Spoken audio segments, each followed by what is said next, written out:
યાત્રાધામ અંબાજીની કે જે જીર્ણોદ્ધારના 50 વર્ષ બાદ ફરીથી ચમકશે।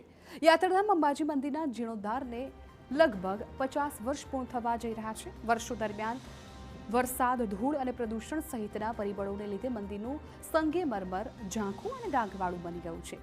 ત્યારે હવે બરોડાની એક ખાનગી કંપનીએ મંદિર ટ્રસ્ટના સહયોગથી સંપૂર્ણપણે નિઃશુલ્ક પાવર વોશ અને સ્ટીમ વોશ ટેકનોલોજી દ્વારા મંદિરના માર્બલને ફરી તેની મૂળ ચમક આપવાનું બીડું પાડ્યું છે, જેને પગલે મંદિરની ચમક અને ભવ્યતા વધારે સુંદરતાની સાથે ઉભરીને આવશે।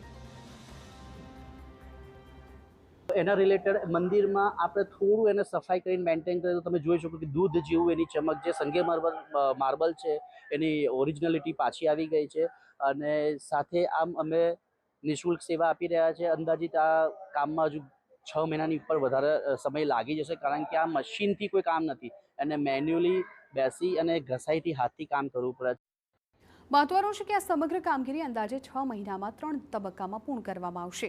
હાલ જે ભાગની સફાઈ થઈ છે ત્યાં જ માર્બલની જૂની અને નવી ચમક વચ્ચેનો સ્પષ્ટ તફાવત જોવા મળી રહ્યો છે। મંદિર ટ્રસ્ટનું માનવું છે કે કામગીરી પૂર્ણ થયા બાદ અંબાજી મંદિર ફરી એકવાર પોતાના ભવ્ય સંગેમરમર સ્વરૂપમાં ભક્તોને આકર્ષિત કરશે। નીચેનો ભાગ જે છે પટ્ટો એ સાફ થઈ ગયો છે, હવે શિખરની સફાઈ ચાલુ કરેલી છે।